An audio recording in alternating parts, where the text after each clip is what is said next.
Empowering women and girls and promoting gender equality is essential to solving the world's biggest challenges.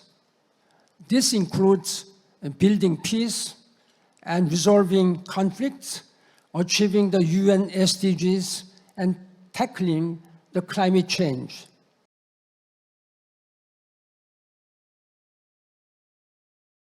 Thank you for your warm introduction. I'd like to recognize the presence of General Ho Tae-gun, Deputy Minister for Policy Planning, Ministry of National Defense, Republic of Korea. And Dr. Lee Jung-sim, Director of UN Women Center of Excellence for Gender Equality. And I see many generals and senior military ranking officials and the excellencies, ambassadors here representing the member states, and the ladies and gentlemen. Among so many generals, I just met Lieutenant General Plus, who is head of US Air Forces Command. And thank you very much for your leadership, and thank you for all your leadership who are participating here for international peace and security. Your contribution has always been a source of inspiration for me while I was working as a Secretary General of the United Nations. In fact, before saying something, standing here, it seems to me I'm feeling as if I were still Secretary General.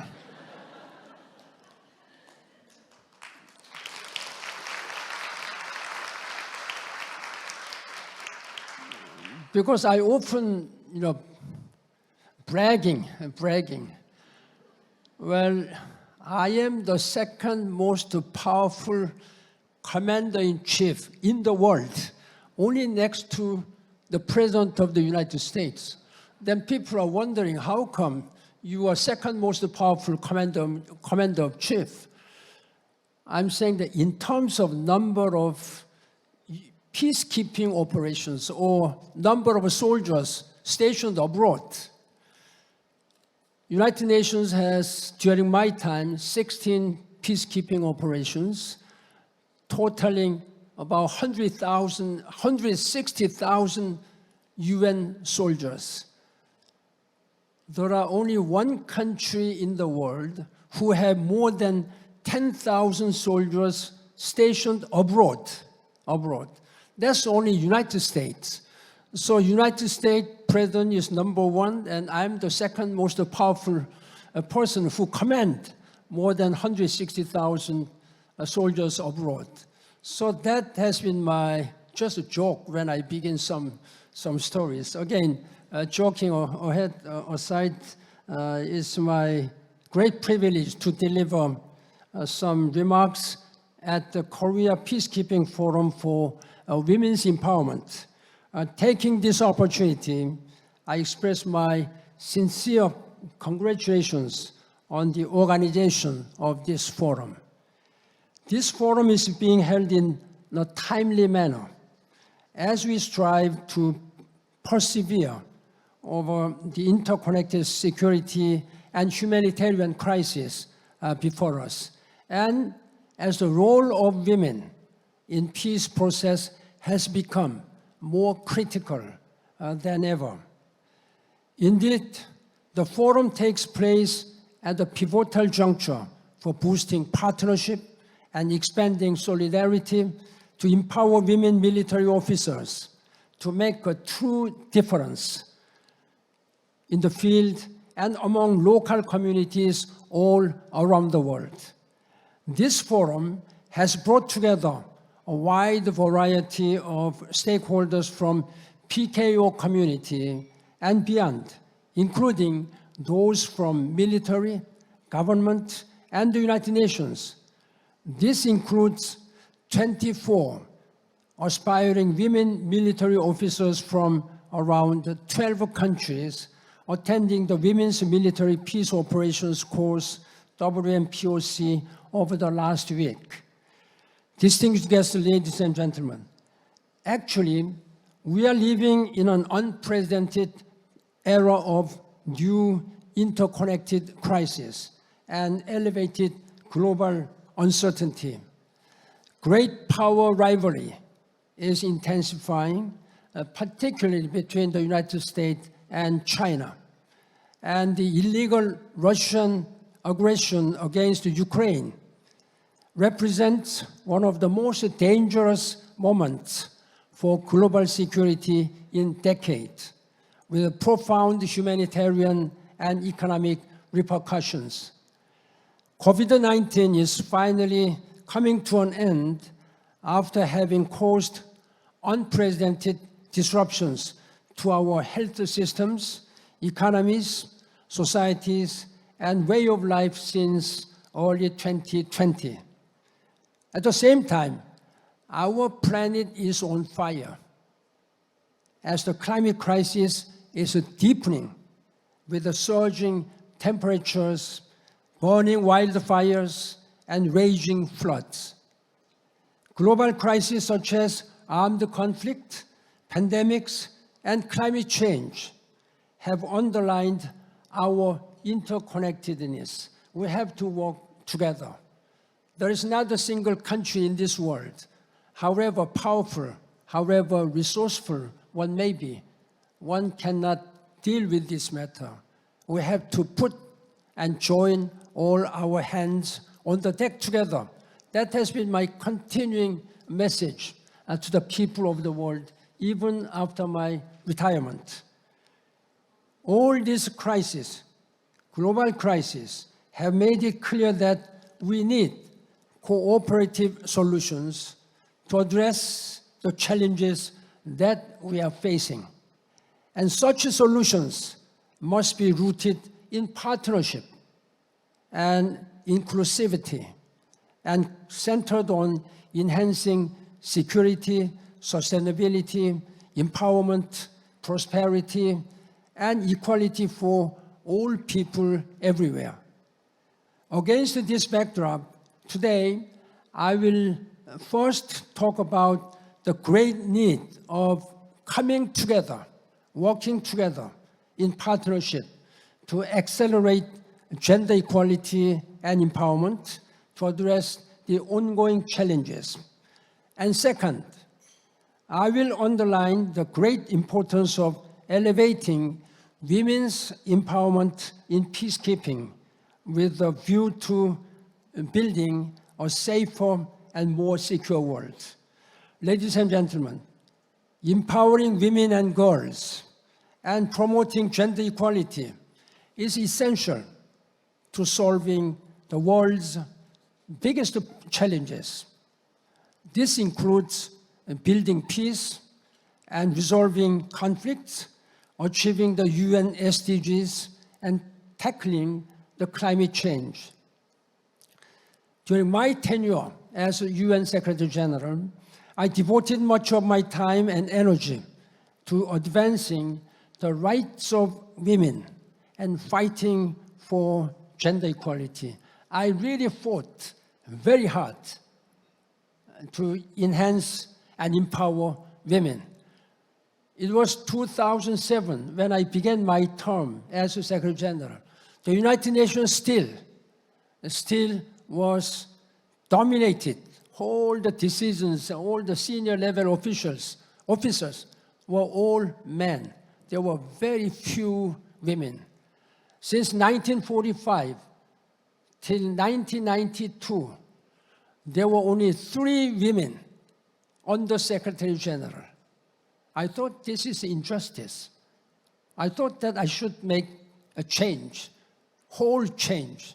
So I really began to work, trying to appoint more able, capable, devoted women to senior positions. In terms of percentage, 62% of UN human resources are all women, more women. Only 38% of resources are men. But most of the senior positions are taken by men. So I thought it is injustice. I really tried to change, and I really pushed for creating a new organization. Like if I talk about the domestic structure, like a Ministry of Women, I wanted to establish a Ministry of Women at the United Nations. That's what you call it now, UN Women, UN Women. It was very hard. Some ambassador was that you are not the king. You are Secretary General. You are not king. We are not your subject.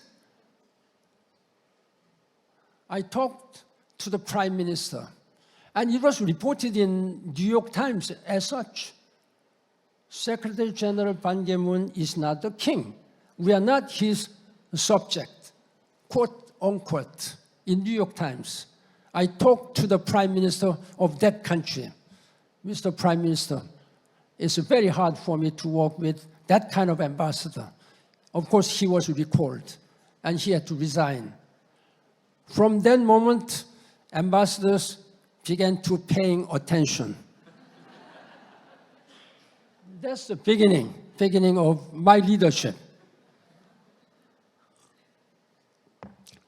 Now, it was, the UN really helped greatly to expand the rights of women over the last 78 years, including the times of my successor. But despite this positive result, time and time again, I have seen difficult situations for women and girls around the world. From the struggles of women caught in devastating conflicts, such as those in Afghanistan and Syria, to those striving to provide sustenance for their families in the Democratic Republic of Congo, to those being systematically discriminated against in affluent societies. Personally, I'm really proud to have prioritized on three things. First, the climate action. Second, sustainable development. And empowerment of women. Those are three priorities I have put all my energy and passion during my tenure service as a Secretary General. In this regard, first, I really tried, after having created United Nations Women, I thought that I should find somebody very powerful lady as a head of UN Women. So I negotiated with former President of Chile, Michelle Bachelet. I met her. Are you ready to take this job? Well, she was a president. This is like ministerial level comparing to the national government. So I was the president. But you should do, as a woman president, former president, why don't you take charge? I'll give you full power. She took first job. Then I negotiated with former vice president of South Africa, Humzile. By doing that, I was able to establish the power and efficiency and effectiveness and understanding of this importance of UN Women. Then I just wanted to make touching small things beginning. First, I started on UN policy director, the head of UN police. I tried to appoint a Swedish lady. Then there was a big, but not much strong, because police directorate is not big one. So I appointed her. Then second, I wanted to appoint a female general, commanding general in one of the peacekeeping operations. So I chose, I think, one of the small, rather quiet, stable place, Cyprus. I propose to have Major General from Norway, Kristin Lund. There was a strong pushback from Undersecretary General of Peacekeeping Operation, who was a French. Well, Mr. Secretary General, she's a woman. She cannot handle all this tough situation with dealing with so many men soldiers. So I told him, look, the Norway government is not just Norway. That's one of the most advanced countries. I don't think they have appointed her 2-star. I don't think they have given 2 stars on her rank, on her shoulder, without anything. Let us test. If you are not satisfied with her, after 6 months, come to me, then I will replace. I think that lady is still working in the UN system. Beautifully, excellent way. That's the beginning. Then I thought that I should go ahead. So I wanted to appoint the head of mission. Head of mission. There are many head of mission around the world. That means political, economic development, or peace and security, and peacekeeping operations. I appointed Ambassador Margot. I think she was a Swedish, Danish ambassador. She was in charge of Liberia. Then there were still many sexual violences. Then I appointed Margot Wallström of Sweden, who later became Foreign Minister of Sweden. So I think I had a very good eyes in finding good human resources of women. So I pointed out all these bright and excellent and capable women. In both of these, after that, I really was able to convince the male officers. So they are now in and out of the United Nations, and I increased quite the number of women, senior management positions by more than 40%. Now, recognizing this kind of my work, there is one private organization, foundation called the Asia Initiative. It is located in London, New York. They created a new award, taking after my name, the Ban Ki-moon Award for Women's Empowerment. It was created in 2017, immediately after my retirement.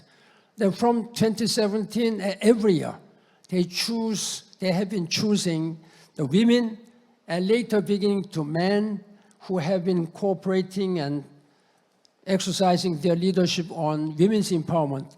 On October 3rd this year, I'm going to New York to hand over this award to somebody who must be chosen at this time. In any way, this is what I'm proud to have prioritized during my time. The bottom line, ladies and gentlemen, is that women's rights are absolutely central to the 3 pillars of the United Nations: peace and security, development, and human rights. Without women's empowerment, you cannot say that we are living in a world of human rights are established or respected. You cannot promote peace and security without women's active contribution. This is my belief. And I've been speaking to political leaders, president and prime ministers. How many cabinet ministers, women cabinet ministers do you have in your country? How many women generals do you have? How many parliamentarians, women, do you have? This has been my habitual question. Then one day, I spoke to General Assembly. There were many presidents, prime ministers, ministers sitting. There are 10 countries among you. I'm not going to designate the name of the country. I'm not going to shame. there are 10 countries where not a single woman minister is sitting in the cabinet. Please change that unacceptable situation. By the time I left the United Nations, there were still 4 countries left. I was not able to change all the places, but I've been always checking habitually. So by doing that, I was almost forcing. This is sort of interfering in internal matters of the member state. The Secretary General is not allowed to interfere in internal matters of member state. But nobody has challenged when I was talking about the women's rights. So that's what I have been doing. I spoke to the Korean National Assembly as a Secretary General when I came here. Former President Park Geun-hye was a member. She was sitting. Among you, there are only less than 20% of women parliamentarians. Please change and increase the number of women parliamentarians here. But I'm sorry to confess that even now, even at this time, as of today, the percentage of women parliamentarians in Korean parliament is less than 20%, almost close. But my argument was that at least there should be 20% in the national parliament. Otherwise, it will not be possible. I hope that Korean government in next election, April next year, there will be more women will be elected. In any way, ladies and gentlemen, I've been speaking too much. Again, women can really contribute their assets, their capacity to maintaining peace and stability, development, as well as human rights. I've been speaking that women's rights are human rights. When they are not properly used for their capacity and talent, that we will never be able to declare that we are living in a sustainable and peaceful world. However, ladies and gentlemen, there are still far from turning this key issue as a universal practice. If you go many small island developing states, I've been arguing them. Why you don't have any women here? No, we have about just less than 100,000 people. Women, they don't want. I think the women should also be challenging themselves to the government leaders. This is what I'm really asking you. And again, ladies and gentlemen, against this backdrop, I commend the UN Women Center of Excellence here in Korea for hosting a timely 3-week training program, the Women's Military Peace Operations course here in Seoul. I'm confident that this forward-thinking program will go a long way in empowering mid-career female military officers from 12 countries in the Asia-Pacific region. This will help equip them with the cutting-edge UN practice and leadership skills to actively participate in UN peacekeeping forces, advance their positions in senior leadership, and benefit local communities. I would also like to take this opportunity to humbly recognize the valiant UN peacekeeping soldiers who have devoted their lives and made the greatest sacrifice on behalf of the guiding values of the United Nations. And their courage and steadfastness have greatly contributed to keeping the peace in nearly every corner of the world. They have donned the storied blue helmet to help uphold the UN vision, pledging to, I quote, to save succeeding generations from the scourge of war, unquote. To all of women and men peacekeepers, past and present and future, I take this opportunity to salute you all. Thank you for your contribution. Since the organization was founded in 1945, UN has been facing unprecedented, interrelated, and cascading challenges, all with potential to precipitate increased insecurity and conflict, which inherently require a strengthened, well-funded, innovative, and dynamic UN PKO moving forward. With this in mind, I highly commend Secretary General Guterres' continued efforts in support of the ongoing UN PKO reform initiatives, particularly A4P+, and in enhancing humanitarian equipment, humanitarian development, peace nexus. Distinguished guests, dear generals, officers, ladies and gentlemen, all of you have a major role to play in advancing women's empowerment in UN peacekeeping and UN system, as well as establishing dynamic and more equitable conditions for its future. With that, ladies and gentlemen, let us work together to make this world more peaceful, where women's rights will be fully respected. Thank you very much for your leadership. Thank you. 감사합니다.